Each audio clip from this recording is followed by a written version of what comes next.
सा रे ग म ध सा सा रे ग म ध.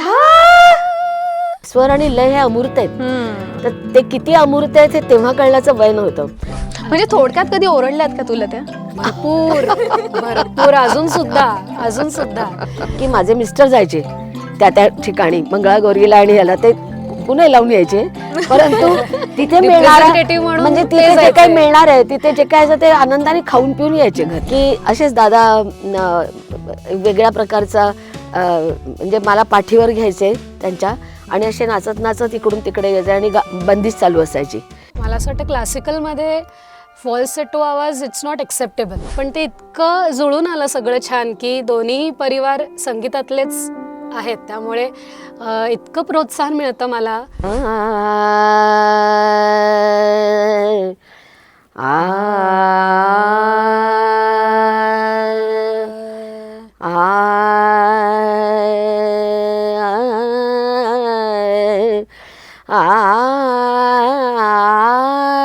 त्यामुळे ते हळूहळू बिहाइंड द बाजारच्या ऐवजी भेंडी बाजार झालं. त्यामुळे प्रायोरिटी आपल्या आयुष्यातली नेमकी काय आहे? सगळं सांभाळून गाणं करायचंय का नाही, फक्त गाणं सांभाळून बाकीचं करायचंय, ही एक असं खूप असेल तर महत्वाची गोष्ट पुढे आहे. काहीतरी तुम्ही एक ध्येय ठेवू शकता. खचून न जाता त्या क्षेत्रात तुम्हाला करिअर करायचं असेल तर मेहनत, जिद्द आणि भरपूर रियाज आणि थोडाफार आत्ता जो सोशल मीडियाचा वापर करून मार्केटिंग करणं, स्वतःचं PR वाढवणं, हे this is the need of the day.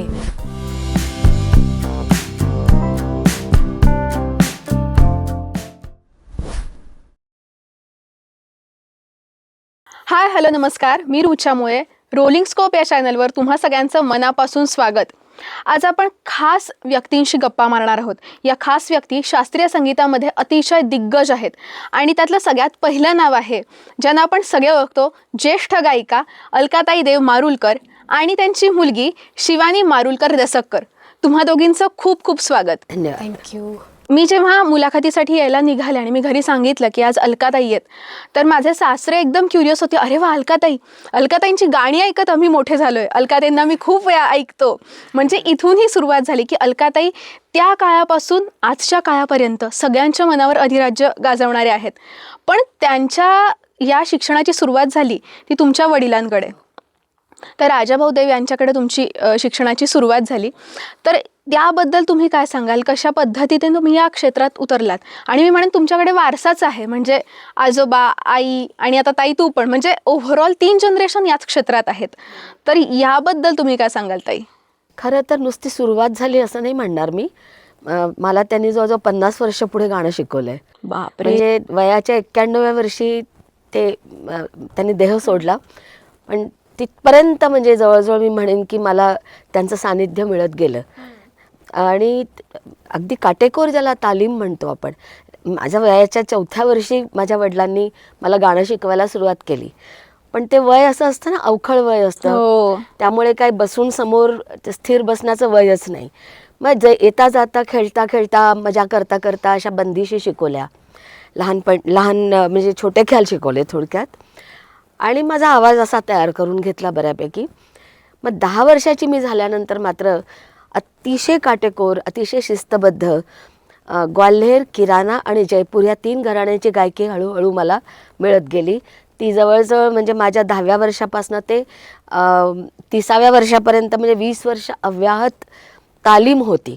त्यानंतर मध्ये मध्ये म्हणजे त्या बरोबरीने कार्यक्रम सुरू झाले होते, तर तेही एक ट्रेनिंगचा भाग म्हणून सुरू होते. म्हणजे मी प्रोफेशनली नव्हते गात, पण स्टेजवर जे आपण राग शिकतो ते स्टेजवर कसे मांडायचे याचा एक कुठेतरी एक संस्कार आपण म्हणतो, बरोबर ते, आणि थोडं कौतुकाचाही भाग असतो. ते वय पण असं असतं. पण 30व्या वर्षापर्यंत त्यांनी मला त्यांनी फारच काटेकोर तालीम दिली. आणि नंतर मग कार्यक्रम जसे माझे होत गेले तर प्रत्येक कार्यक्रमाचं समालोचन ते करत असत. म्हणजे घरचेच क्रिटिक आपण म्हणतो ना, तर त्यामुळे आणि घडत गेले मी, कारण माझ्यातली ग्रोथ होत गेली त्याच्यामुळे.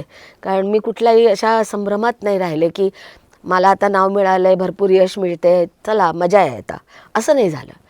कंटिन्युअसली ते माझं गाणं ऐकायला माझ्याबरोबर असायचेच. आणि पूर्ण कार्यक्रमाचा माझा आढावा ते एका समालोचकाच्या भूमिकेतनं घ्यायचे.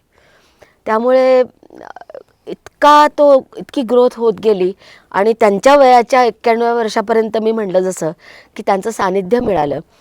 तर काही कुठे मला प्रश्न आला कुठल्या रागाविषयी, ते सतत मला उपलब्ध होते. म्हणजे लायब्ररी घरातच होती. घरात होत एकदा एक्झॅक्टली. आणि कार्यक्रम हा एक मंच प्रदर्शन हा या परफॉर्मिंग आर्टच असल्यामुळे मंचावर गाणं हा त्याचा भागच आहे, अविभाज्य भाग आहे. बरोबर. फक्त 4 भिंतीमध्ये घरी शिकून किंवा रियाज करून त्याची परिपूर्णता होतच नाही. म्हणून त्यांनी माझ्या वयाच्या 16व्या 17व्या वर्षापासूनच मला स्टेजवर गायला म्हणजे एक ट्रेनिंगचा भाग म्हणून तो वाव दिला. आणि पुढे पुढे मग ते कसं की ते it became like a routine to me. Correct. तर अशी माझी जडणघडण होत गेली. आणि हीच जडणघडण इकडे ट्रान्सफर झाली. तर मग ताई तुझी कशी सुरुवात झाली? माझी पण सुरुवात म्हणजे अगदी मी 3-4 वर्षाची असल्यापासनं पहिले काही वर्ष माझ्या आजोबांच्याकडेच मी जात होते तालमीला.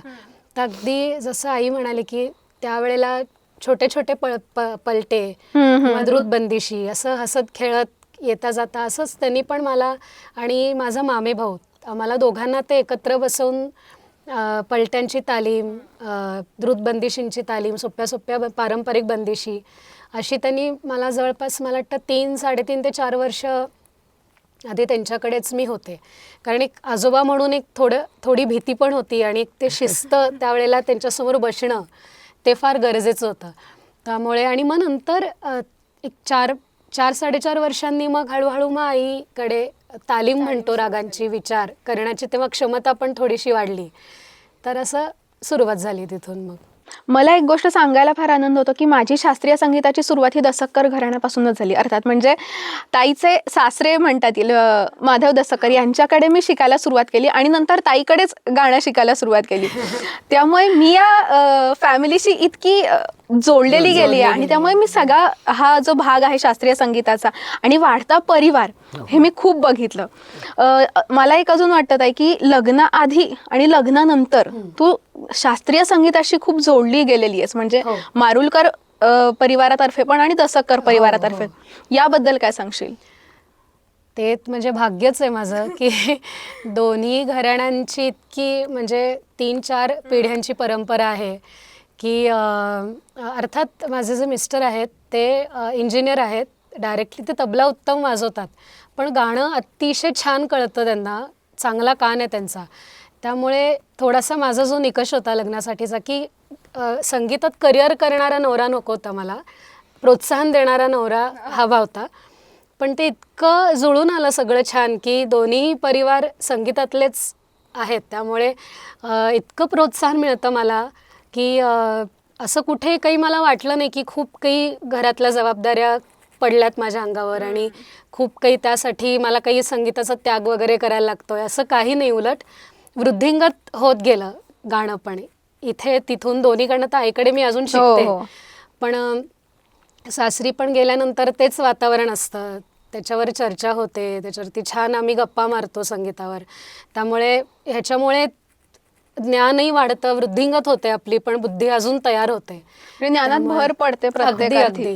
तुम्ही दोघी आता म्हणालात की तुम्ही फार बालपणापासून सुरुवात केली. मला तर यामुळे ना क्लासमधला एक किस्सा आठवला की सागर आहे मग असं नॉर्मल जरी शिकवायचं असेल तरी मग सर शिकवताना आई बाबा ताई दादा हे जे होतं लहान मुलांना, त्यामुळे त्यांना खेळवून ठेवणं ही एक मोठी गोष्ट आणि ते चॅलेंज आहे. त्यामुळे त्यांना खेळवून ठेवण्यासाठी ह्या पण 2-3 गोष्टी मी बघितल्या. मला वाटतं की अशाच काहीशा गोष्टींमार्फत तुम्ही पण गाणं पुढे. म्हणजे मला आठवतंय जसं मी 4 वर्षाची असताना म्हणजे अजूनही आठवतंय की असेच दादा वेगळ्या प्रकारचा म्हणजे मला पाठीवर घ्यायचे त्यांच्या आणि असे नाचत नाचत इकडून तिकडे घ्यायचे आणि बंदिश चालू असायची. तर असं पण केलेलं आहे. आणि काय होतं मुलांच्या मनामध्ये हे ॲबस्ट्रॅक्ट आर्ट असल्यामुळे स्वर आणि लय हे अमूर्त आहेत. तर ते किती अमूर्त आहेत हे तेव्हा कळण्याचं वय नव्हतं. परंतु माझ्या वडिलांची एक अशी खासियत होती म्हणजे ज्याला आपण म्हणतो की एक्सपर्टीज होता की ते त्या जे कॉम्बिनेशन्स बनायचे स्वरांचे त्याला चित्राकृतीसारखं पेश करायचे. आम्हाला सांगायचे, हे बघा हे त्रिकोण तयार होतोय कसा, सा ग ग सा, हा इथे त्रिकोण तयार झाला, सा हा इथे पहिला बेस आहे सा. तर अशा आकृती म्हणजे जॉमेट्रिकल आकृती असे दादा म्हणजे माझे वडील मला सांगायचे. तसंच ही तर नातच होती, ती जास्ती प्रिय होती त्यांना नंतर. तर तिलाही असंच वेगवेगळं, आणि माझ्या म्हणजे दादांचा सेन्स ऑफ ह्युमर फार कमालीचा होता. तर त्यामुळे काय झालं की ते शिक्षण जे आहे ते ओझं नाही वाटलं कुठे, मलाही नाही आणि तिलाही नाही. ते इतके हसत खेळत म्हणजे त्यांचा तो इतका मोठा त्यांचा गुण आहे हा. आणि माधव काकांविषयी तू म्हणलीस, माधव दसक्कर, त्यांचाही तोच भाग आहे की छोट्या मुलांना सूर आणि लयीचे संस्कार कसे भक्कम द्यावे आणि पायाभरणी कशी करून घ्यावी, ही हातोटी त्यांची पण आहे. तर आमच्याकडे असं म्हणजे आता माझी नात आहे, माझा नातू आहे, ते जाता येता आता असे खेळत खेळत खेळत काहीतरी गाणं गातात. आता सानवी तर मोठी आहे थोडी, तर सानवीच्या म्हणजे नातीमध्ये तिचा जो आवाज तयार करून घेणं आहे हे माधव काकांनी तयार केलं. तर मी त्यांना माधव काका म्हणते, खरं तर माझ्यापेक्षा लहान आहेत ते वयाने, पण सगळेच म्हणतात म्हणून मी पण त्यांना म्हणते. तर तो एक खूप मोठा म्हणजे त्यामुळे आता माझा सानवीला शिकवताना कुठलीच अडचण येत नाही. स्वर पक्के करून स्वर पक्के झाले, तिच्या मनामध्ये रागांची एक ग्रॅमॅटिकल एक हे मिळाली, म्हणजे तिला नियम म्हणजे काय प्रत्येक रागाचे आणि त्याची बंदिश छोट्या ख्याल. तर ह्या तयारीने ती माझ्याकडे आल्यामुळे मला तिला शिकवताना काहीच प्रयास पडत नाहीत. तर हे खूप ह्याला पण एक मोठा गुण लागतो, छोट्या मुलांना गाणं शिकवणं. आणि पुढे कळतं की हे पुढे जाऊन कलाकार होणार आहेत, तेव्हा त्या छोट्या मुलांना क्लासच्या रूपामध्ये गाणं नाही शिकवत ते, त्याच्याही पलीकडे जाऊन की संस्कार कसे करायला पाहिजे की जे पुढे 15-16व्या वर्षी आवाज पूर्ण तयार होईल आणि रागाची मांडणी करताना ॲस्थेटिकली तो कसा मांडायचा, सौंदर्य विचार प्रत्येक रागाचा कसा करायचा, ह्यापर्यंत पोचण्याकरता जे लागणारं एक विशिष्ट शिक्षण आहे, प्रशिक्षण आहे, ते दादांनी मलाही तिलाही दिलं. आता तुम्ही संस्कारांचं म्हणालात ना, मला एक अजून आठवतं की आमच्या क्लासमध्ये इथून इकडे जायचं असेल तर गुडघ्यांवर नाही, उठून उभी राहा आणि मग तिकडे जा, असं नाही जायचं. म्हणजे संस्कार कुठे असतात तर तिथे असतात की आपण आपल्या वाद्यापाशी अशा पद्धतीने नाही जायचं, नीट उभं राहून जा. ह्या छोट्या छोट्या गोष्टी आहेत, पण ह्या मला फार महत्वाच्या वाटतात. म्हणजे आज मी कुठल्या लहान मुलांना पण सांगते, आज वाद्य जरी नसेल समोर, ठीक आहे, नॉर्मल उठून जा, गुडघ्यांवर नाही जायचं तिथे. ह्या सगळ्या गोष्टी मला वाटतं गाण्यांमार्फत माझ्या आयुष्यात आलेल्या आहेत अशा पद्धतीने पण. आणि आता सांगताना मला अनेक गोष्टी रिकॉल होतात की मी पण असं केलं काहीतरी. ताई, मगाशी तुम्ही ग्वाल्हेर, किराणा, जयपूर या घराण्यांचा उल्लेख केला. आत्तापर्यंत मी स्वतः सुद्धा खूप वेळा ह्या घराण्यांचा उल्लेख ऐकलाय, पण नेमका प्रत्येक घराण्याची खासियत काय आणि प्रत्येक घराण्याचा वापर कुठे होतो, किंवा आधी असं म्हणायचं की हे ग्वाल्हेर घराण्याचं ते ग्वाल्हेर घराण्याचीच गाणी गाणार किंवा किराणा तर किराणा घराण्याचीच गाणी गाणार, तर हे घराणेशाही नेमकं काय आहे संगीतातली? अगदी ज्याला आपण पहिलं स्टेटमेंट, ज्याला बॉटम लाईन स्टेटमेंट म्हणतो, ते असं आहे की स्वर लगाव आणि ॲप्रोच रागाकडे बघण्याचा. म्हणजे हे खरं तर खूप मोठी गोष्ट आहे, काही शब्दातनं पण सांगणं कठीण आहे. पण एक घराणं जे असतं ते एक्सप्रेशनवर आधारित आहे. प्रत्येक घराणं, कुठलाही घराणं तुम्हाला असं सांगत नाही की तुम्ही आवाजाला फॉल्स आवाज बनवून गा. सगळी घराणी मोकळा, नॅचरली मोकळा आवाज, आकारयुक्त आवाज हा करून घेतात. त्यामुळे हे कॉमन फॅक्टर आहे.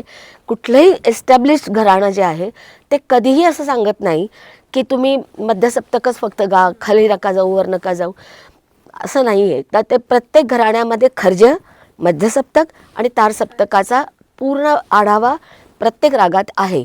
मग तो राग जर का पूर्वांग प्रधान असेल तर मध्य आणि मंद्र सप्तकात जास्त जाईल, ते गाता आलं पाहिजे. जर का एखादा बहार, बसंत, सोहनीसारखे राग आहेत किंवा सकाळचे राग, तोडी वगैरे, तर ते मध्य आणि तार सप्तकात शोभून दिसतात.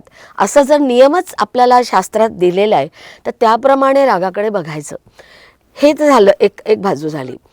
काय होतं, जेव्हा म्हणजे प्रत्येक घराण्याचे 2 फार महत्त्वाचे फॅक्टर्स आहेत, लयप्रधान गायकी आणि स्वरप्रधान गायकी. तर काही घराणी लयप्रधान गायकी जास्ती त्यांना आवडतं गायला, आणि हे ज्यांनी कोणी ते घराणं सुरू केलं असेल त्याच्या स्वतःच्या कपॅसिटी आणि त्याच्या स्वतःच्या आवडीनिवडीप्रमाणे ती सुरुवात झाली. म्हणजे आता ग्वाल्हेर घराण्याला आपण जननी म्हणतो सगळ्या घराण्यांची, पण त्याच्या आधी ध्रुपदमधले 4 बाणी होत्या, घराणी होती, त्याचे सूत्र पकडून ग्वाल्हेर घराणं तयार झालं. आणि त्या घराण्याची तालीम जर का शास्त्रशुद्ध पद्धतीने मिळाली एका कुठल्याही लहान मुलाला म्हणा किंवा, तर त्यावेळेला ती तालीम किमान 10 वर्ष झालीच पाहिजे, असा त्याच्या मागचा एक अनिवार्य असा भाग आहे तो. एकदा ग्वाल्हेर घराण्याची गायकीला तुम्ही प्रस्थापित केलं आणि तुमची बुद्धी आणि गळा तयार झाला की मग कुठल्याही घराण्यात तुम्ही पुढचे काही वर्ष जर शिकलात तरी त्रास होत नाही. त्याचा आवाजाचे लगाव जरी वेगळे असले तरी ग्वाल्हेर गायकीतला जो आवाजाचा लगाव मूळ त्यांनी दिला आहे तेच पुढे कॅरी फॉरवर्ड होतं. आता लयप्रधान गायकी म्हणतो आपण ग्वाल्हेरला, त्यामुळे ग्वाल्हेर गायकीतले जे बंदिशी आहे, ज्याला विलंबित बंदिश म्हणलं तरीसुद्धा ती मध्य विलंबित लयीमध्ये असते, पूर्ण विलंबित नाही आहे. आणि बंदिश गायची पद्धत जी आहे ती एकदम कॉम्पॅक्ट बंदिश, म्हणजे मात्रा टू मात्रा विभागलेली अशी बंदिश आहे ती. तर त्यामुळे तो एक महत्त्वाचा भाग आहे की लय त्या मुलांच्या अंगामध्ये कशी रुजवायची. छोटे ख्याल गाताना कसं लय पटपट येते, त्याला एक आपोआपच तुम्ही समरस होता, पण विलंबितला तसं नाही आहे. मग विलंबित गायकीची मागणी काय, एकतर एका मात्रेपासून दुसऱ्या मात्रेपर्यंत जे अवकाश आहे, अंतराळ आहे, त्याला तुम्ही कसं निभवता. एक तर ते, दुसरं असं की पहिला आलाप भाग, आलापाचा भाग, नंतर लयकारीचा भाग, आणि पुढे म्हणजे हे विलंबितमधलं सांगते, पुढे ताना, गमकेच्या ताना, असं पहिल्यांदा रागाच्या विस्ताराचे जे महत्त्वाचे घटक आहेत त्याला पूर्ण न्याय मिळाला पाहिजे असं ग्वाल्हेर घराण्याने सांगितलेलं आहे. पण झालं कसं की लयप्रधान गायकी ती झाल्यामुळे आलापाचा विस्तार जो आहे तो कमी झाला त्या मानाने. आणि माझे वडील दादा नेहमी आम्हाला खूप उदाहरणं द्यायचे. ते he was a born professor. तर ते म्हणायचे की तुम्ही जेव्हा आलाप करता त्यावेळेला आलापामध्ये जी तरलता असते, जी फ्लो असतो, जे एक प्रकारचे म्हणजे लाटांवर लाटा असा त्या प्रवाह असतो त्याचा, तर त्याच्यामुळे लय जी आहे ती प्रवाही राहते.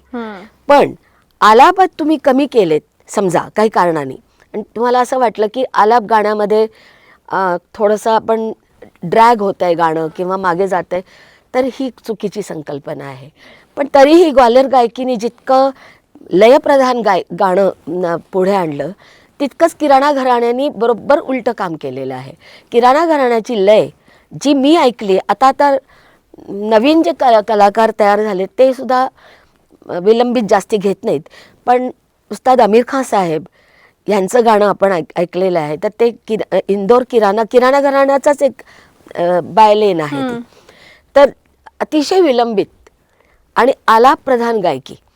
मग याचा अर्थ असा आहे की तुम्हाला आलापामध्ये तुमचा कस इतका पाहिजे की श्रोते कंटाळले नाही पाहिजेत त्या आलापांना. ही मोठी म्हणजे मोठी मागणी आहे की तुम्ही आलाप तर प्रदीर्घ आलाप करता आणि लय पण प्रदीर्घ अशी मोठा आवाका असलेली आहे, तर त्यात जे आलाप होतात त्या आलापांमध्ये मॅटर इतकं, सबस्टन्स इतका पाहिजे की श्रोत्यांचा तुम्ही हृदय आणि बुद्धी दोन्ही तुमच्या कंट्रोलमध्ये श्रोत्यांचे असले पाहिजेत. त्यामुळे किराणा घराणं जेवढं प्रसिद्ध झालं, कारण सुरांचं काम भरपूर, आलापचारी भरपूर, तान चांगली म्हणजे खूप दाणेदार मोठ्या ताना, पण लयकारीच्या संदर्भात थोडे मागे असं आपण म्हणू शकतो. म्हणजे हा एका समीक्षकाच्या स्वरूपामध्ये मी सांगते, हे जनरल विधान आहे.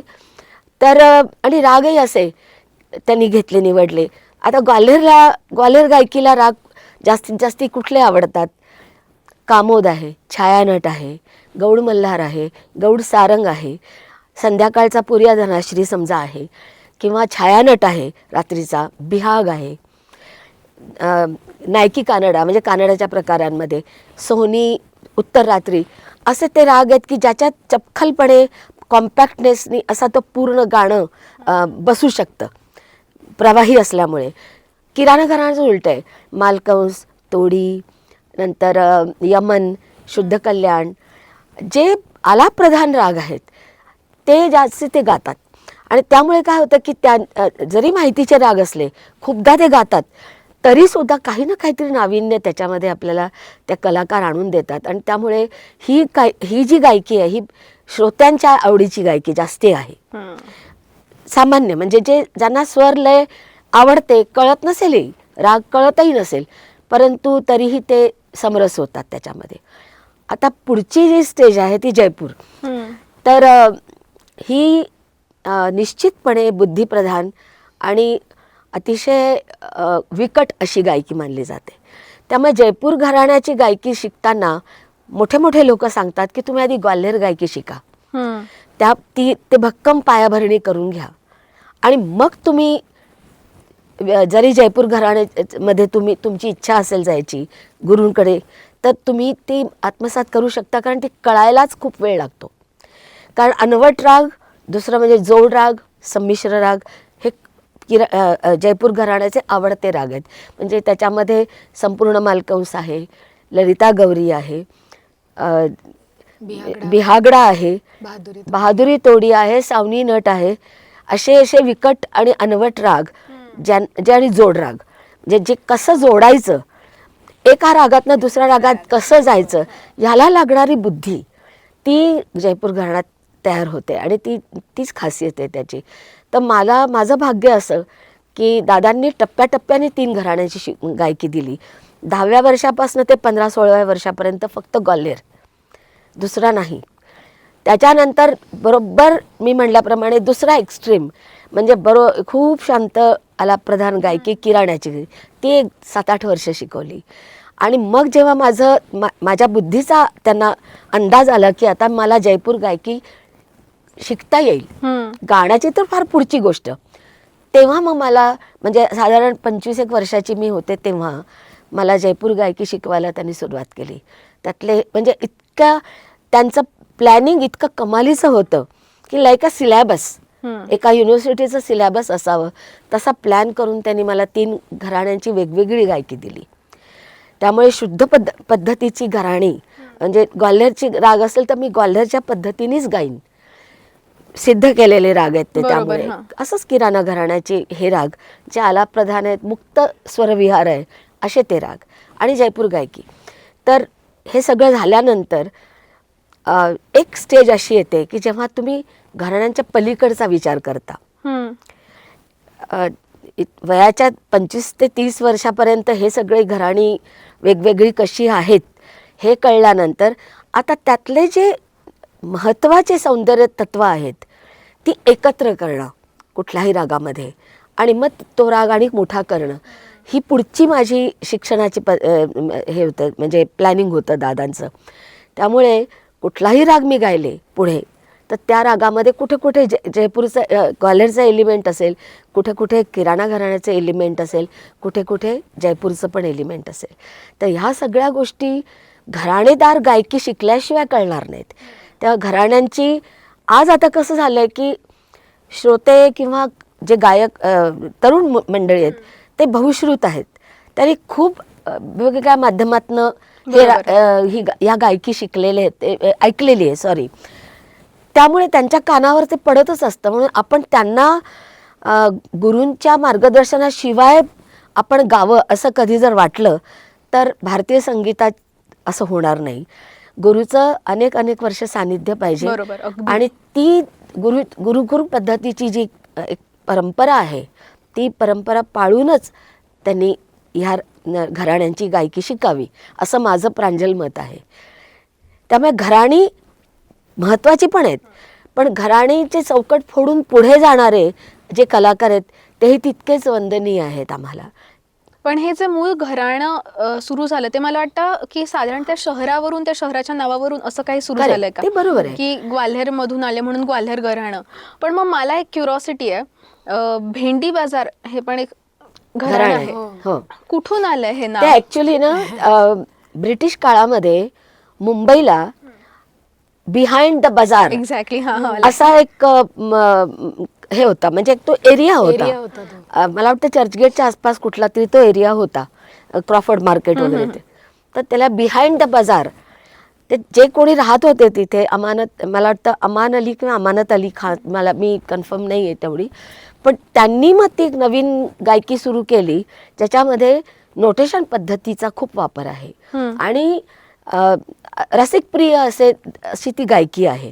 त्यामुळे ते हळूहळू बिहाइंड द बाजारच्या ऐवजी भेंडी बाजार झालं. असं भेंडी अपभ्रंश होत होत म्हणजे, अपभ्रंश झालं ते. त्याचं. पण खूप अशा बायलेन्स खूप आहेत. भेंडी बाजार घराणं, पटियाला घराणं, नंतर एक गोखले घराणं पण आहे, जे पुण्यातल्या जुन्या कलाकारांचं एक गोखले घराणं होतं. बरं. ते आज आता आपल्याला नाही मिळत ऐकायला, पण मिरज, पुणे, सांगली ह्या एरियामध्ये जे कलाकार राहत होते त्यांनी ते थोडं डेव्हलप केलेलं घराणं आहे. आणि जसं मी म्हणलं, पटियाला घराणं जे आहे ते पंजाब मधलं आहे. त्यामुळे हो. पंजाब लोकसंगीतामध्ये ज्या तऱ्हेचं गळ्याची उत्स्फूर्त तयारी, अशी फुलबाजा उडवल्यासारखी, तर ती गायकी आणि त्यात नोटेशन पण आहे, त्यात अतिद्रुत ताना पण आहेत, अशा काही काही खास गोष्टी आहेत. नंतर मेवाती घराणं तर पंडित जसराजजींच्या मुळे लोकांना कळलं. खरं ते घराणं पूर्वी होतं, पण जसराजजींच्या मुळे आपल्याला तळागाळात ते घराणं लोकांना कळलं की असं पण एक घराणं आहे. तर अशी छोटी छोटी घराणी तर आहेत, पण ते एक्सप्रेशनवर आणि रागाकडे पाहण्याच्या दृष्टिकोनातनं वेगवेगळे झालेले आहेत. शास्त्र ते सगळे पाळतात, पण कुठेतरी एका कलाकाराला असं वाटतं की आपण जरा आउट ऑफ द वे जाऊन बघूया या रागाकडे, आणि ते जर का रसिकांना आणि जाणकारांना पटलं तर ते प्रॉपर्टी होते त्या घराण्याची. बरोबर. असं एक लेगसी पुढे हळूहळू चालू ती राहते आणि establish त्याला होते. फॉलोअरशिप मिळते. तर घराणं तयार होतं म्हणजे असं म्हणतात की 3 ते 4 पिढ्या एक विशिष्ट पद्धत जर का फॉलो करत असतील तर ते घराणं, आपण त्याला घराणं म्हणू. अदरवाईज दुसरी आणि गोष्ट, जसं शहरांच्या नावावर म्हणलात ना, यातनं मला त्या कलाकारांचा एक ऑब्जेक्टिव्ह अप्रोच असं मला वाटतं. आता एका कोणीतरी कलाकाराने समजा एक घराण्याची सुरुवात केली, तर आपलं स्वतःचं नाव देण्यापेक्षा त्या शहराचं नाव दिल्यामुळे इम्पर्सनल होतं, म्हणजे ऑब्जेक्टिव्हिटी त्याला वाढते आणि स्वतःचं गाणं पुढे नेणं वगैरे, ते ही जी काही आपल्या भारतीय संगीतात पद्धत तशी नाही आहे. इंडिव्हिज्युअली गातात जरी, तरी हे माझं आहे आणि मी मनमानी करतो असं नाही. तर त्याला एक वेगळं काहीतरी नाव द्यावं ज्याने ते घराणं अजून प्रसार पावेल. म्हणून ग्वाल्हेर, किराणा हे हरियाणाजवळचं गाव आहे. नंतर मेवात आहेच आहे. हो, किराणा नाही येते, किराणा आहे, हरियाणाजवळचं आहे ते. आणि हो, जयपूर तर आहेच.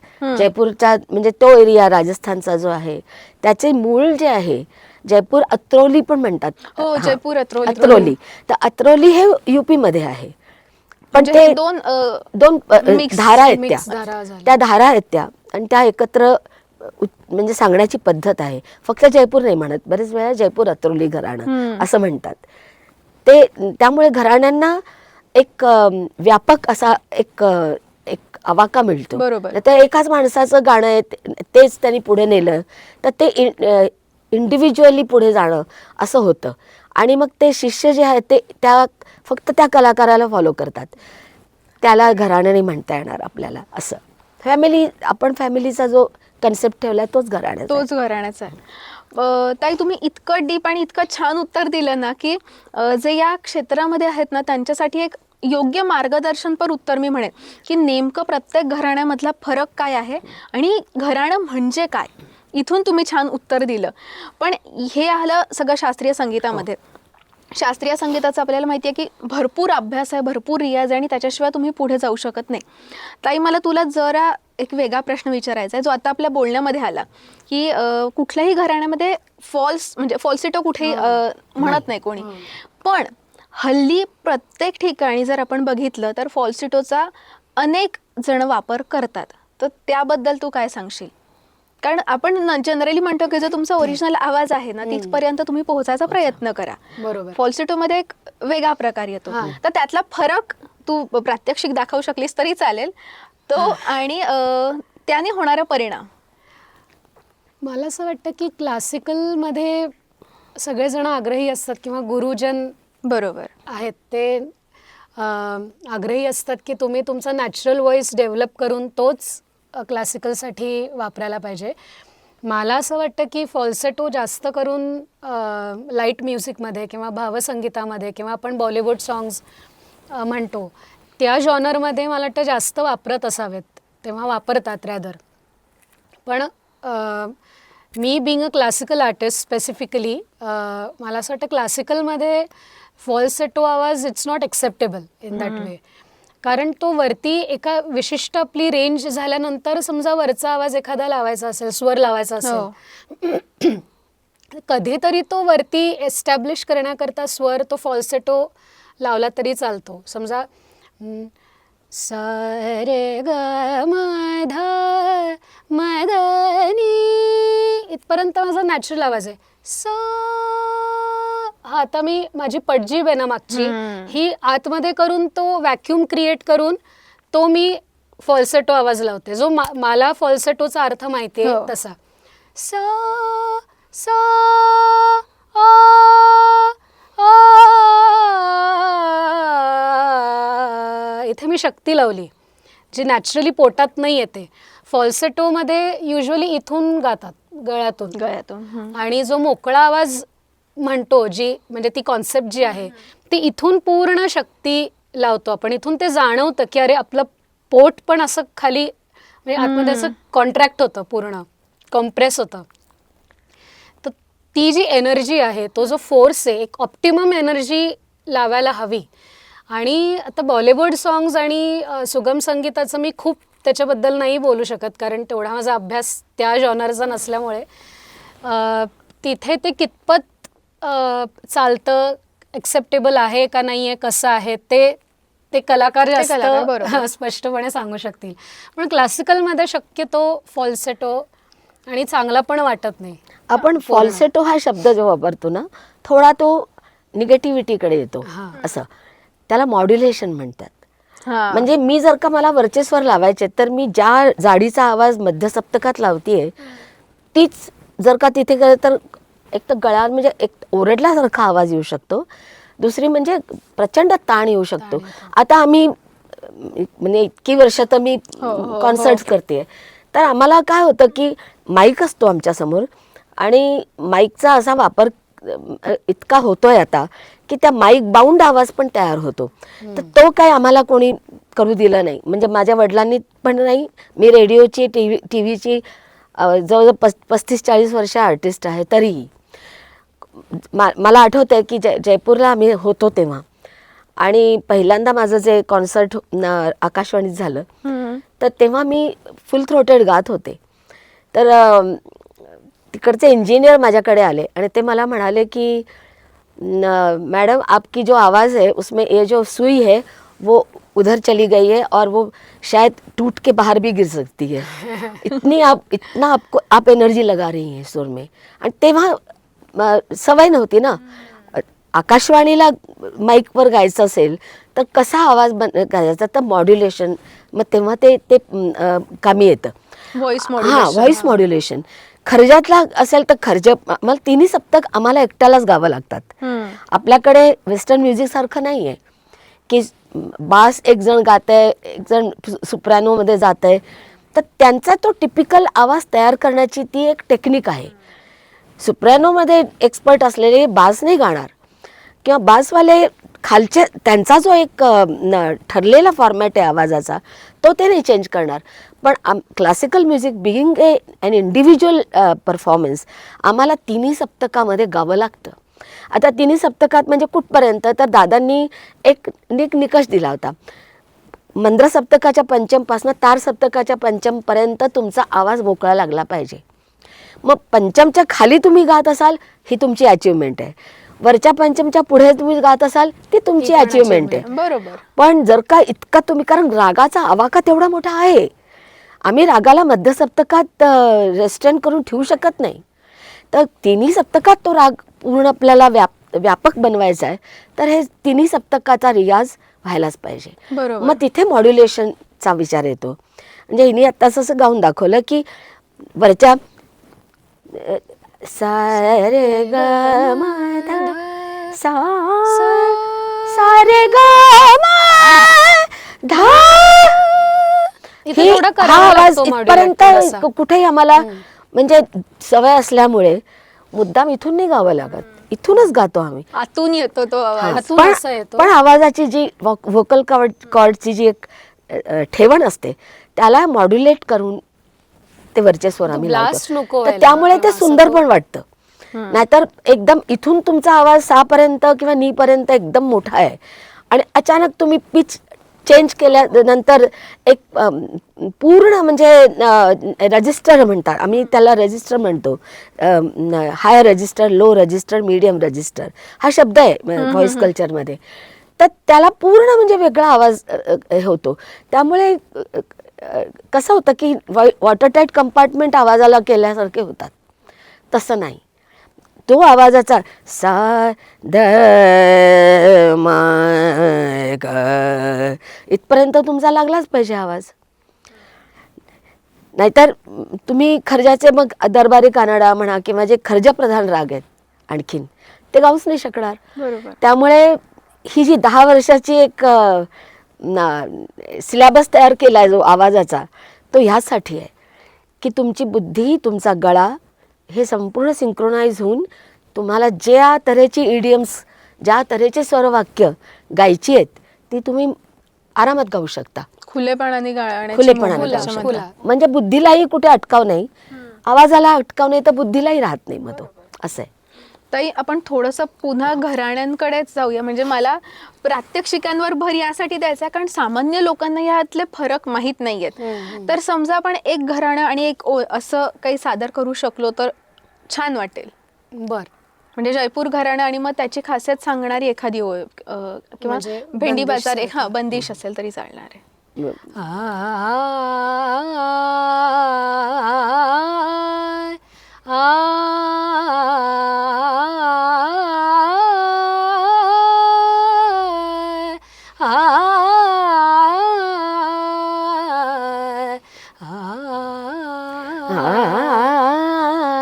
गमकेचा वक्र नाही. थोडासा हे काय म्हणतात त्याला, गमक युक्त जे फ्रेजेस म्हणजे असं पण असं एक फ्लोई म्हणता येईल त्याला, तशा त्याला पद्धतीने तरळता म्हणलं की एक प्रवाही गायकी म्हणतात प्रवाह असेल, असतो. तर ह्याच्यामुळे पण म्हणतात. म्हणजे फक्त लय ती प्रवाही असं नाही, त्या लयीत गायला जी गमक अंग असतात त्यांनी तो प्रवाह सिद्ध होतो. म्हणजे असं तो ग्वाल्हेरचा. तो वाल्या ग्वाल्हेरचा. हा, आणि आता मग आपण आता समजा किराणा किराणा मध्ये असेल, असेल तसं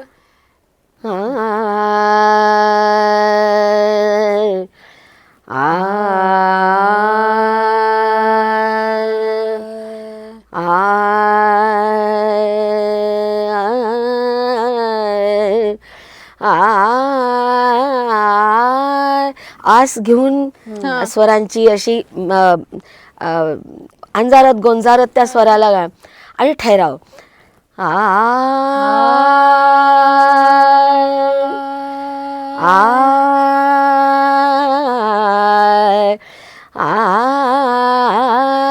थोडा ज्याला लायटर व्हेन पण आहे ती किराणा घराण्यात खूप वापरली जाते.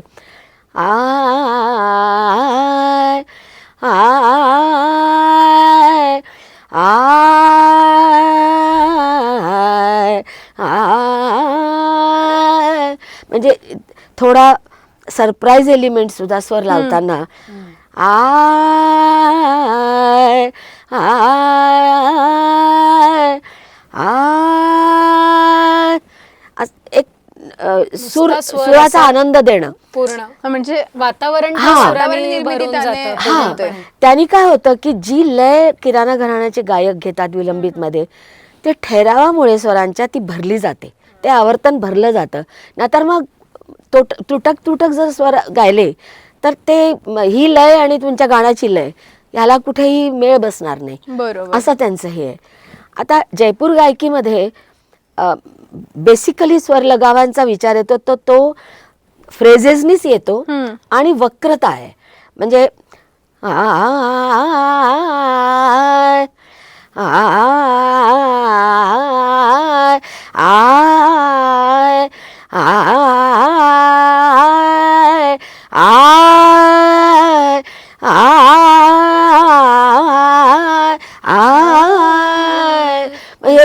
घेताना ती स्वरवाक्य उचलतानाच निगरे मग प म प निगरे मग ग प मध ग प मनी धनी सा असं ते गाताना संबंध असं सर्पगती ज्याला म्हणतो आपण, ती गती असते त्यांची, ती खासियत आहे त्यांच्या स्वर लगावांची.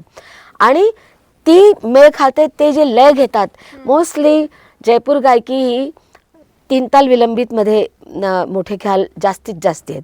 कधी कधी आडा चौतालात पण ते गातात, पण जास्ती त्यांचं गाणं जे आहे ते विलंबित 3 तालचं आहे.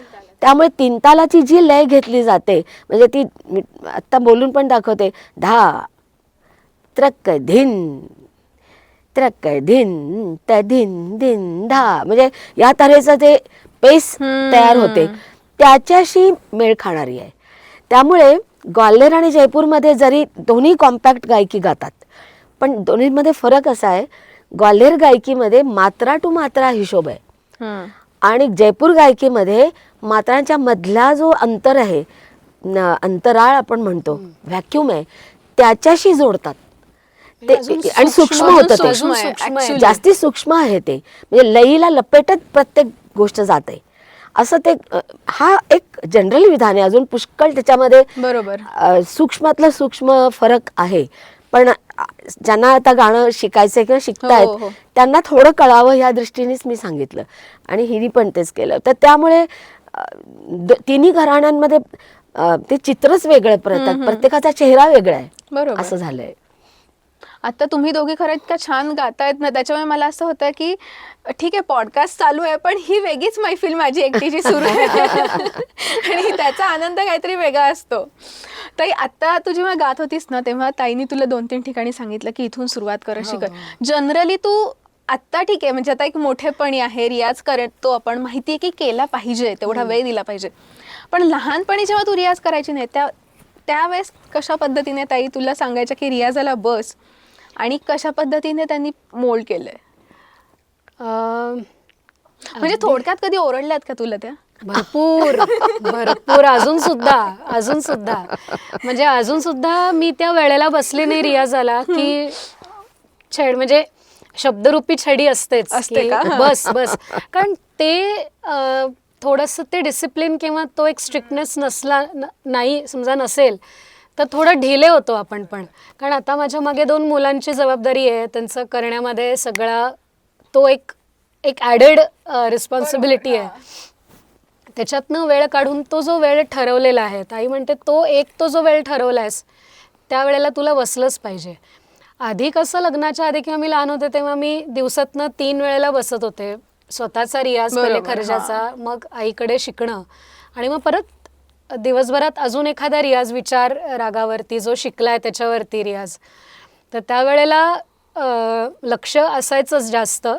आता थोडीशी लिनियंट आहे कारण तिला माहिती आहे की थोडं माझ्या मागे जबाबदार आहे, पण तो वेळ जो ठरवला आहे रियाजाचा, तू मला म्हणलीस ना मी 9:30ला बसणार सकाळी, त्यावेळेला मग तिचं लक्ष असतं की खरंच बसले ना.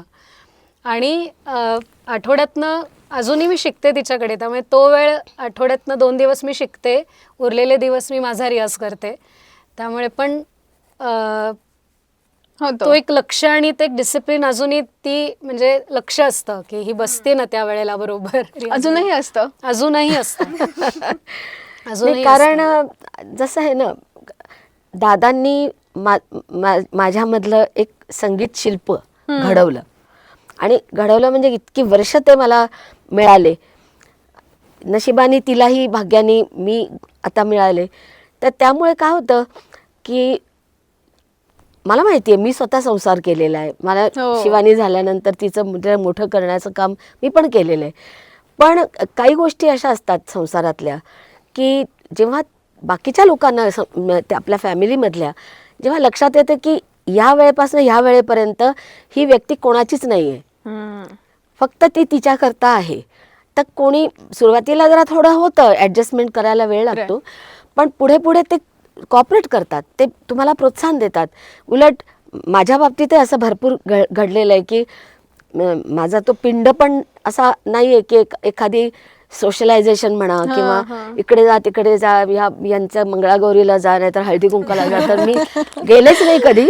आणि सांगायला मला अगदी आनंद होतो की माझे मिस्टर जायचे त्या ठिकाणी मंगळागौरीला आणि याला, ते कुणी लावून यायचे, परंतु तिथे मिळणार Representative म्हणून म्हणजे ते तिथे जे जायचे. काही मिळणार आहे तिथे जे काय ते आनंदाने खाऊन पिऊन यायचे घरी. बरोबर. आणि म्हणजे एक हजेरी लावल्यासारखं व्हायचं. मी माझ्या बाबतीमध्ये एक गोष्ट अशी म्हणजे शिस्त अशी घेतली की माझ्या आयुष्यात 2च प्रायोरिटीज आहेत. एक संसार आहे आणि दुसरं गाणं आहे. तिसरी प्रायोरिटी नाही आहे. तरी मी माझ्या विद्यार्थी दशेमध्ये कॉलेज स्कूल माझं जेव्हा चालू होतं तेव्हा मी 2रा नंबर कधी घेतला आणि पहिलाच घेतला. अरे वा. अभ्यासाचा जो एक गोडी म्हणतो ना, ती पहिल्यापासून माझ्या वडिलांनी दादांनी रुजवलेली आहे. त्यामुळे मी इंग्लिशमध्ये MA केलं, पुढे मी PhDचं पण 5 वर्ष महर्षी अरविंदांवर केलं. I am a very good painter. माझा ड्रॉइंग पेंटिंग हा 11-12 वर्ष माझ्याकडे खूपच सुंदर मी आहे. करत होते. तर हे सगळं करत असताना माझ्या वडिलांची एक दृष्टी सतत माझ्याकडे होती की करू दे, ती काय करते, पण गाणं सोडून करते का? नाही, इतके तास बसायचं ते बसलंच पाहिजे. तितकं केल्यानंतर मग उरलेला मग वेळ उरलेला जो आहे दिवस तुम्ही तो ह्या सगळ्या गोष्टीमध्ये. तर मी घोडा पण चालवला, म्हणजे मी अरे वा. फिजिकली जे काही करायला लागतं, व्यायाम वगैरे, मग गाणाऱ्याला तर करायलाच लागतो. तर तो व्यायाम अनेक वेळेला माझा झालेला आहे, तसा पण झालेला आहे. मी रोजच्या रोज व्यायाम करायलाच पाहिजे, कारण आता माईक बाउंड आवाज सुरू झाले तर नाजूक आवाज काढू शकतो. आमच्या वेळेला तर माईक इतका लांब असायचा आणि शेवटच्या ह्याच्यापर्यंत पोचलं पाहिजे गाणं, ही एक म्हणजे मागणीच असायची. त्यामुळे आवाजाला खोलून असं करण्याकरताची ताकद लागते. ती शारीरिक ताकद सुद्धा व्यायामाने करायची असते, ती दादांनी करून घेतली माझ्याकडनं. हिलाही तेच हे आहे. त्यामुळे प्रायोरिटी आपल्या आयुष्यातली नेमकी काय आहे? सगळं सांभाळून गाणं करायचंय का? नाही, फक्त गाणं सांभाळून बाकीचं करायचंय. ही एक असं खूप असेल तर महत्वाची गोष्ट पुढे आहे. काहीतरी तुम्ही एक ध्येय ठेवू शकता. तरच ते होतं, कारण ती गोष्ट फार आवश्यक विचार असते. पण जरी वेगळं काही तुम्ही करत असाल, आता समजा आता स्वयंपाक करता इकडे, पण सतत चिंतन मनन चालू ठेवणं किंवा काहीतरी एखादं ऐकणं, तो पण एक अभ्यासाचा भाग आहे. तर सतत विचार रागांवरती आपण काय शिकलोय, काय कसं, ते चिंतन मनन पण खूप गरजेचं आहे. थोडक्यात म्हणजे एक गायक कलाकार समाजाच्या दृष्टीने एक विक्षिप्त माणूस आहे असं गृहीत धरलं पाहिजे, कारण तो कधीच म्हणजे व्यावहारिक जगामध्ये तो नसतो. आणि हे मी दादांच्या वरनं अनुभव घेतला आणि आता थोडीफार मी पण तशीच झाली आहे. शिवानीला म्हणलं अजून नको, मुलं मोठी होऊ दे, मग तू तसं केलंस तरी हरकत नाही. आता मला परवडणार नाही आता सध्या तसं वागणं. थोडं व्यावहारिक व्हायलाच लागेल. हो. पण आमच्या बाबतीत तर असं होतं खरं. पण ताई, आता जसं म्हणाल्या की ताईंनी कधी पहिला नंबर सोडला नाही, तर तू पण नेहमी पहिला नंबरच? नाही, असं मी ॲव्हरेज होते. खूप काही असं काही फ्लाईंग कलर्स नाही कधी स्कूलमध्ये, पण I was a decent student. म्हणजे खूप काही प्रॉब्लेमॅटिक पण नव्हतं आणि कधी घरातनं तसं काही फोर्स नव्हता की इतकेच पर्सेंट मिळायला पाहिजे, तितकेच. ओके, म्हणजे ॲव्हरेज होते मी. खूप काही असं टॉपर नव्हते नक्कीच. लास्ट बेंच नाही आणि फर्स्ट बेंच नाही. हां, मध्ये ॲव्हरेज. आणि वी वर हॅपी, कारण दादांनी मला घडवताना ह्या सगळ्या गोष्टींना प्रचंड महत्त्व दिलं की तू उच्च विद्याविभूषित व्हायलाच पाहिजेस आणि त्याकरता लागणारा तो विद्याविभूषित हा शब्द मला खूप दिवसांनी कळला. आलाय. अरे वा. त्यामुळे ते ही वॉज व्हेरी डिमांडिंग. आणि he मी was very पूर्ण त्यांच्या strict ताब्यात about होते ना. things. म्हणजे माझी आई स्वतः चांगली गात होती, पण आईचा रस्ता वेगळ्या पद्धतीचा होता, ती संसार आणि बाकीच्या मध्ये. पण मला दादांनी म्हणजे माझ्या जन्मापूर्वीच ठरवलं होतं की जे कोणी होईल, मुलगा मुलगी काय, ते फक्त गायकच व्हायला पाहिजे आणि त्यांच्या स्वतःच्या आयुष्यामध्ये त्यांना अकॅडमिक शिक्षणासाठी पण खूप त्रास सहन करावा लागला. तर ते मला नको व्हायला म्हणून त्याने ती पण एक माझ्यावर आणि माझ्या भावावर एक महत्त्वाची जबाबदारी टाकली होती की तुम्ही ॲव्हरेज तर नाहीच राहायचं, तुम्ही पहिला नंबर सोडायचा नाही. आणि देवाच्या कृपेने तसं घडलं पण. तुम्ही पहिला नंबरच ठेवला. आणि माझा भाऊ सुद्धा गोल्ड मेडलिस्ट इंजिनियर पिलानी युनिव्हर्सिटीचा, तो अप्रतिम व्हायोलिन वाजवायचा, हे पण सांगते. म्हणजे फक्त शिक्षण घेतलं आणि त्याच्यामध्ये नाही, इथे पण सायमल्टेनियसली तो एकदम म्हणजे कुठल्याही क्षणी समजा त्याला इंजिनिअरिंग सोडावं लागलं असतं तर तो व्हायोलिनिस्ट म्हणून पुढे आला असता, इतकं चांगलं वाजवायचा. क्या बात. तर ह्या सगळ्या गोष्टींमुळे कसं की अकॅडमिक शिक्षणाला कधीही कमी लेखलं नाही. पूर्वीच्या काळी म्हणजे मला आठवतंय, मी एकच मिनिट घेईन आणि पंडित जसराजजींचं माझ्यावर प्रचंड प्रेम होतं. तर मी जेव्हा PhDचं काम सुरू केलं तेव्हा त्यांनी एका कार्यक्रमात माझ्यानंतर त्यांचंच गाणं होतं दिल्लीला. तर ते म्हणले, अरे भाई डॉक्टर साहब आप शायद मुझे पता लगा कि आप कुछ PhD वगैरह कर रही हैं. तर मी म्हटलं कर रहे हैं, ऐसी कोई बात नहीं. क्यों करती हो इतना सब, गाना छोड़ के बाकी सब क्यों करती हो. म्हटलं गाना नहीं छोड़ा. तर म्हणाले, दादा ने सांगितलं की कितना आप इसको थकाते हैं, पढ़ाई भी कर रही है, ये भी कर रही है, वो भी कर रही है.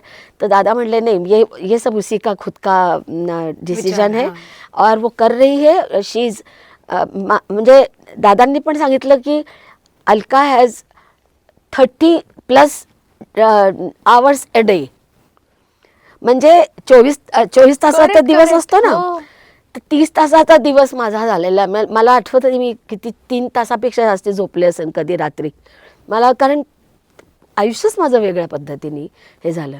तर जसराजजी मला म्हणायचे की देखो मैं तो पढ़ा लिखा नहीं हूँ, मैं साइन कर सकता हूँ जब चेक मिलता है तो तुमको काफ़ी है तुम्हारे लिए. मैं आप जसराज जी हैं, आपको सब माफ़ है, मैं हल्का हूँ, मुझे माफ़ नहीं है. क्योंकि जसराजजींचं जे त्यावेळचं गाणं होतं ते जग हलवून सोडलं त्यांनी, इतकं कमालीचं गाणं. तर ते त्या लेवलवर मला जरी इच्छा होती तेव्हा पोचायची, पण ते फिजिकली शक्य नव्हतं. आणि पण ते सांगायचा हेतू हा की अकॅडमिक शिक्षण कलाकाराला आवश्यक आहे का, तर हो आवश्यक आहे. कारण त्याच्यातनं प्रगल्भता पण येते, आपल्या गाण्यातला विचार करण्याची मॅच्युरिटी येते. त्यामुळे ते मदतच करते. म्हणजे असं कुठे काही अडचण नाही आहे. म्हणजे सर्वांगाने विचार करण्याची क्षमता आपल्याला त्यामुळे निर्माण होते अगदी. आणि त्याचसोबत मला तुम्हाला दोघींना एक कॉमन प्रश्न विचारायचा आहे की खूप जण ज्यांना वाटतं आपण शास्त्रीय संगीतामध्ये करिअर करावं, मी करिअर शब्द वापरते की बेसिकली करिअर, पण तेवढा नंतर वाव मिळत नाही, मग त्या कारणामुळे दुसरं काहीतरी करिअर केलं असं होतं. अशांना तुम्ही काय सांगाल? कारण मग तिथे कुठेतरी रियाज पुढे मागे होतो किंवा काय माहीत नाही, पण शास्त्रीय संगीतामध्ये करिअर करू इच्छिणारी अनेक जण आहेत. खरं तर खूप पहिल्यापासूनच शास्त्रीय संगीतामध्ये करिअर करणं हे अतिशय धोक्याचं आहे. म्हणजे अनिश्चितता खूप आहे या क्षेत्रामध्ये. आता कलाकारांना जरा चांगले पैसे मिळतात, मोठे मोठे कॉन्फरन्सेस होतात किंवा आहे, पण आधी नव्हतं तसं. तर म्हणजे गमतीने सगळेच कलाकार ज्यांनी ठरवलंच आहे की आयुष्यभर हे करायचं आहे, उपाशी राहिलो तरी चालेल, ते आता परवडणारं नाही आहे. म्हणजे पूर्वी कलाकार म्हणायचे की आमच्यावर सरस्वती प्रसन्न आहे, लक्ष्मी प्रसन्न नाही आहे, पण ठीक आहे ते निभावून न्यायचे. आणि तेव्हाचा काळ पण असा होता, म्हणजे माझ्या आधीच्या पिढीचा, की जगणं हे त्या मानाने सहज सोपं होतं. एवढा आटापिटा जो आज होतोय, आज रेसमध्ये उतरल्यासारखं आपण हे कॉम्पिटेटिव्ह फील्ड आहे पूर्णपणे. क्लासिकलमध्ये सुद्धा आता कॉम्पिटेटिव्ह झालेले आहेत फील्ड ते. तर अनिश्चितता हा त्याचा एक भाग आहे. पण अजून एक आहे, जोपर्यंत पोटाला चिमटा बसत नाही तोपर्यंत तुम्ही रियाज पण करणार नाही. मग हे असं विशेष सर्कल होतं की कलाकाराला कार्यक्रम मिळत नाहीत म्हणून त्याचा रियाज होत नाही, रियाज करत नाही म्हणून कार्यक्रम होत नाहीत. या सर्कलमध्ये अडकतो माणूस. तेव्हा जाणीवपूर्वक विचारपूर्वक ठरवायला पाहिजे की आपल्याला हेच करिअर करायचं असेल तर त्याला किती मेहनत पाहिजे. आणि you have to be exclusive. असं सगळ्यांसारखा तुम्ही पण एक वन ऑफ देम असं नाही. तुमच्यामध्ये काहीतरी अशी खासियत पाहिजे की जी बाकीच्यांमध्ये कमी आहे किंवा नाही आहे, तर तुम्हाला पुढे भविष्य नक्की आहे. पण हे करण्याच्या मागे बरेच वेळेला तरुण मंडळी जी येतात ती जी गाणं शिकलेली असतात, खूप वर्ष जरी नाही तरी शिकतात चांगल्यापैकी, पण शिकायच्या वेळेला गुरुच्या पायाशी बसून एक प्रकारचा अनरिटन शपथ घेतात की आम्ही आमच्या कलेशी प्रतारणा करणार नाही. आणि जेव्हा ते करिअरमध्ये येतात, व्यवसायात येतात, त्यावेळेला अनेक ठिकाणी कॉम्प्रोमाइज करतात. अनेक ठिकाणी ते म्हणजे रियाज कमी पडतो. जे आपल्याला आले, ज्याच्यामध्ये आपली भट्टी जमलेली आहे तेच एनकॅश करूया अशी एक हे होते. गुरुने तर खूप शिकवलेलं आहे, पण त्यातला छोटासा एक भाग जो त्यांना वाटतो की आपला हा खास आहे, तेवढाच एनकॅश करतात ते. जी ह्या खासियत दोन्ही आहे. गोष्टी ज्या आहेत त्या एक्स्ट्रीम आहेत. तर मला असं वाटतं की या क्षेत्रात यायच्या आधी अजून सुद्धा विचार करावा. आणि अकॅडमिकली आताची सगळी मुलं भरपूर शिकलेली पण आहेत. त्यामुळे काही कारणाने थोड्या वर्षांमध्ये समजा आपल्याला करिअर नाही परस्यू करता येते काही कारणाने, किंवा नाही प्रोग्राम, तर ते शिकवू शकतात. त्याचा आपल्या शिक्षणाचा वापर ते उत्तमपैकी नोकरी त्या क्षेत्रात करू शकतात. अकॅडमिकली ते क्वालिफाईड असतील त्याकरता तर करू शकतात. पण हार मानून नाही चालणार. ह्याच्यामध्ये थोडं आहे. आणि म्हणजे अजून एक मला वाटतं की याच्यामध्ये म्हणजे जरी काही काही वेळेस आपण बघतो की प्रतिभा आहे, प्रचंड टॅलेंट आहे, पण एक लक फॅक्टर कुठेतरी असतो. तो पण आहे. तो सगळ्या कलेमध्ये आहे. कुठलीही कला तुम्ही जोपासा, इवन असं म्हणतात ना, थिएटरमध्ये किंवा नाटकाच्या क्षेत्रात किंवा ॲक्टिंगच्या क्षेत्रात पण भरपूर तुम्हाला टॅलेंट आहे, सगळं आहे, पण लक फॅक्टर नसल्यामुळे कुठेतरी मागे पडतात. हे जे आहे ह्याला काहीच डिफाईन किंवा त्याला काहीच एक्सप्लेनेशन नाही आहे. पण फक्त पण एक तेवढाच एक फॅक्टर, तेवढा लक फॅक्टर जर आपण विचार केला हो तर खऱ्या अर्थाने जो जिद्दी आहे हो तो त्या प्रारब्धाला किंवा नशिबाला मात करून पुढे जाऊ पुढे शकतो. जातो. ते पण हे पण आहे. म्हणजे असं हार मानून किंवा अलिप्त राहून चालणार नाही बॅक एंड की आता आपल्या नशिबातच नाही ना, नको जाऊ दे. नको, असं तसं नाही होऊ शकत. मला असं वाटतं की बरोबर. खरंच टॅलेंट आहे, वेळ लागेल त्याला.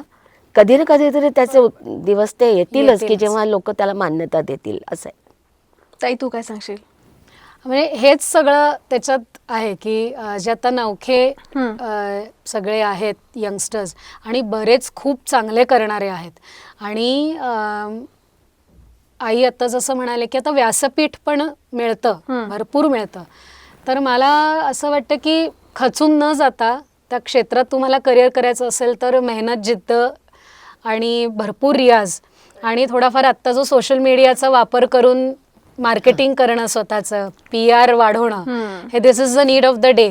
तर तो त्यांनी म्हणजे हा सगळा फॉर्म्युला ज्यांनी क्रॅक केला, आणि अर्थात टॅलेंट तर पाहिजेच आहे, हा फॉर्म्युला क्रॅक केला तर स्काय इज द लिमिट. म्हणजे Correct. ह्या कलेला शास्त्रीय काहीच संगीताच्या हे स्लो नाही. बट स्टेडी Steady प्रगती असते. आहे. एकदा ती काय तुम्हाला ओव्हरनाईट स्टार नाही बनवत, हां. कोणीच नाही, शक्यच नाही ते. आणि जसं रियालिटी शो विषयी आपली चर्चा होती ना, तर त्याच्यामध्ये सुद्धा जी मुलं गात आहेत आणि जे काहीतरी अफाट काहीतरी करतायत, ते शिकलेले नसतात. ते आधीच्या म्हणजे देवाकडनं घेऊनच आलेले असतात. त्या लहान वयामध्ये कोण शिकवणार आहे त्यांना? पण गळा तयार त्या वयापुरता, म्हणजे मी म्हणते की एक चमत्कारच आहे एक प्रकारचा. खरंय. तर तेही बाकीच्या लोकांनी बघितलं पाहिजे की बाबा ही क्वालिटी त्याची एक पूर्वजन्म संचित काहीतरी आहे, तो घेऊन आलाय. झाकीर हुसेनचा आपण तबला ऐकतो, वयाच्या 4-5व्या वर्षी तो जे वाजवत होता ते कुणाच्या डोक्यात पण शिरत नव्हतं की काय चाललेलं आहे हे सगळं. तर ह्यालाही आपण हिंदू ह्याच्याप्रमाणे जर म्हटलं की पूर्वजन्माचं काहीतरी संचित घेऊन येतात जेव्हा मुलं, तेव्हा ती चमत्कार घडवतात.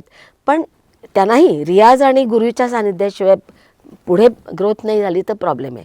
मग ते तेवढ्यापुरतेच राहतात, पुढे काळाच्या पडद्याआड कुठेतरी जातात, तर बरोबर. लोक नाही त्यांना लक्षात ठेवू शकत. असं आहे. मला असं वाटतं की ज्यांना म्हणजे जे पालक अशी दृष्टी आहे की आपली मुलं लहान आहेत आणि आत्तापासून त्यांना संगीताचं शिक्षण मिळालं पाहिजे, तर दिस इज द बेस्ट सिच्युएशन. की पालकांना वाटते की लहानपणापासूनच मुलांना आपल्या संगीताचे संस्कार मिळायला पाहिजेत. तर ही जी सिच्युएशन आहे ही आयडियल आहे पुढे त्या मुलाला त्या क्षेत्रामध्ये घेऊन जाण्यासाठी. तर मला वाटतं की पोटेन्शियल तुमच्या मुलाचं पहिल्यांदा ओळखून तुम्ही करेक्ट गुरूंकडे त्यांना करेक्ट वयात नेणं आणि त्यांच्याकडे सुपूर्त करणं ही खूप मोठी स्टेप आहे आणि इट इज व्हेरी इम्पॉर्टंट. आणि अर्थात ज्यांना करिअर करायचं किंवा ज्यांना शिकायचं आहे त्यांना हेच सांगेन की प्रॉपर गुरु मिळणं, ह्याच्यामध्ये चांगले गुरु मिळणं ह्या क्षेत्रामध्ये ही खूप भाग्याची आणि खूप महत्त्वाची गोष्ट आहे. त्यामुळे ज्या पालकांना असं वाटतं की आपल्या मुलांनी ह्या क्षेत्रात पुढे जावं, हे त्यांना आधीच मुलं लहान असताना जर का कळलं किंवा त्यांनी ते डिसाईड केलं तर ही खूपच चांगली गोष्ट आहे.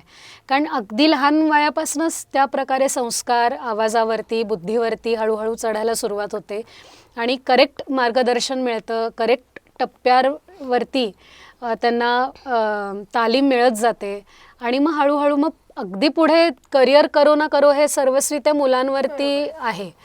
पण ती जी प्रोसेस आहे ना शिकण्याची किंवा तालमीची, ती मुलांनी एन्जॉय करणं आणि त्याच्यातनं जाणं ही फार महत्त्वाची गोष्ट आहे. कारण कलेबरोबरच एखादी कला जोपासणे आणि त्याच्यावर ॲकॅडमिक्स त्याच्यात पण खूप मदत होते. बरोबर. म्हणजे एका स्कूलमध्ये समजा एखादा मुलगा ॲकॅडमिकली किंवा मुलगी ॲकॅडमिकली चांगलं करते आणि सायमल्टेनियसली एखादी कला पण जोपासते, तर हे कॉम्प्लिमेंट करतं एकमेकांना. ॲकॅडमिकली पण खूप मुलं सक्षम होतात आणि चांगला अभ्यास करतात जर का एखादी कला जोपासत असतील तर. असंही मला सांगायचं की 10वी आणि 12वी हा जो महत्त्वाचा टप्पा आहे मुलांच्या आयुष्यात आणि त्यावेळेला जर का मुलं शिकत असतील कला, तर आम्ही असं बघितलं की 10वी 12वी अख्खं वर्ष गॅप घेतात पेरेंट्स, स्वतःही सुट्टी काढतात आणि मुलांच्या डोक्यावर बसतात परीक्षा म्हणजे अभ्यास म्हणून. तर असं नका करू असं मला वाटतं की जर का खूप 7-8 वर्ष तुमचा मुलगा शिकतोय, मुलगी शिकतेय, तर 10वी म्हणून गॅप घेऊया असं नको. बिलीव्ह मी, 10वीच्या वर्षात पण जर का ती कला जोपासत असतील मुलं आणि ते कंटिन्यू करत असतील तर त्यांचा अभ्यासात पण त्यांना फरक पडतो आणि खूप चांगलं मुलं अजून मार्क मिळवू शकतात किंवा फ्लाइंग कलर्सनी बाहेर येऊ शकतात. आणि तेच कॉन्सन्ट्रेशन मला वाटतं त्या दरम्यान वाढतं. हो, निश्चितपणे. आणि रिलॅक्सेशन ते तर आहे, रिलॅक्सेशन पण महत्वाचंच आहे. आणि दुसरं असं सगळे म्हणतात आणि माझा पण विश्वास त्याच्यावर आहे की जसं तुमची संगीतामध्ये किंवा कलेमध्ये प्रतिभा खुलते, ती प्रतिभा सगळ्यात खुलते. म्हणजे तुम्हाला कुठलाही क्षेत्र जे आहे ते त्याच्यात तुमची गती येऊ शकते, तुम्हाला मिळू शकते, कारण ती प्रतिभा खुलणं आवश्यक आहे.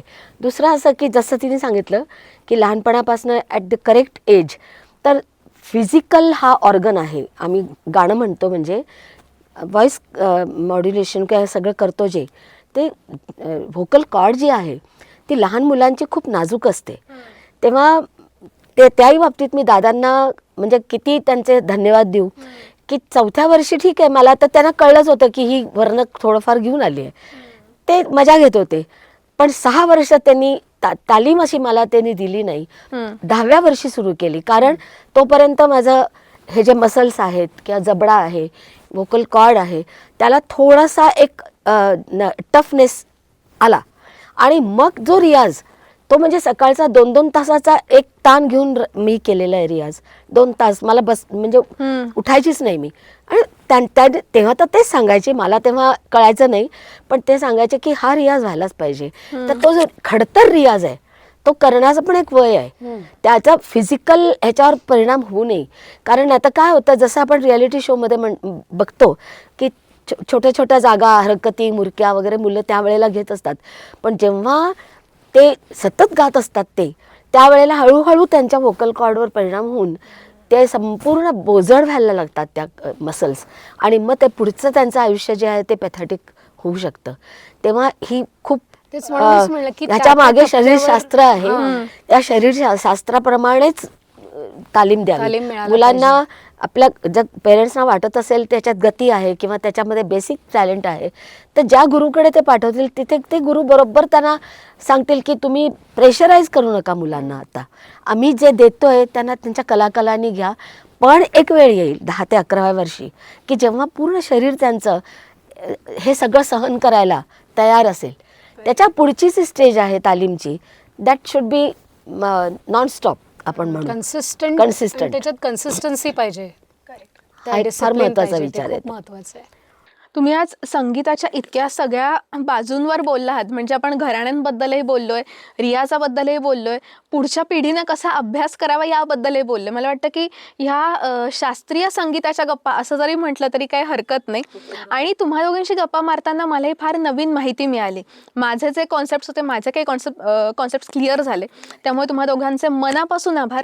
ताई, फार छान वाटलं. मला पण म्हणजे खूप आनंद मिळाला. ज्यांना, आणि तुम्ही ऐकतोय जी दिशा पकडली ह्या डिस्कशनमध्ये ती इतकी योग्य होती की मुलाखती तर आम्ही म्हणजे मी तर बरेच दिलेले आहेत. त्याच्यामध्ये बरेचसे असे प्रश्न येतात, तुमच्या आवडीचा राग कुठला, नाही तर तुमचं आठवणीत राहिलेला कार्यक्रम कुठला वगैरे. या सगळ्या थांबवून तुम्ही डायरेक्टली शास्त्रीय संगीताचं टेक्निक आणि त्याचं काय जी पुढे जी वाटचाल आहे त्याच्यावर आपण बोललो. तर मला सर्वात जास्ती हा आनंद आहे की तुम्ही ते शिकता पण आहात, त्यामुळे तुमच्या बोलण्यात ते येणारच. तर तुमच्यासमोर मोकळं ह्या दृष्टीने होणं आणि काही यातनं जर मिळालं पुढच्या पिढीला नक्कीच तर मिळेल. त्या खरंच बरं वाटणार आहे. काही म्हणजे प्रश्नच पहिले नाही. माधव सरांना अगदी थँक्स आणि नंतर ताईला थँक्स की त्याच्यामुळे मला या गोष्टी कळल्या. त्यामुळे खरंच मनापासून आभार. आणि अजून एक मला तुम्हाला नक्की सांगायला आवडेल की अनेक जण आहेत की जे तुमच्या या पॉडकास्टमुळे इन्स्पायर होतील. त्यामुळे आपण नंतर पुन्हा एकदा विचार करूया आणि पुन्हा एकदा एखाद्या खास विषयावर हा पॉडकास्ट घेऊया. नक्की करूया. नक्की. आणि तुम्हा रसिक प्रेक्षकांना हा पॉडकास्ट कसा वाटला हे नक्की सांगा. आणि नेहमीप्रमाणेच आम्ही हा पॉडकास्ट शूट केला आहे हाय फ्रिक्वेन्सी स्टुडिओ, सदाशिवपेठ या ठिकाणी. तुम्ही सुद्धा इथे येऊन पॉडकास्ट किंवा जॅमिंग करू शकता. नक्की या आणि शूट करा.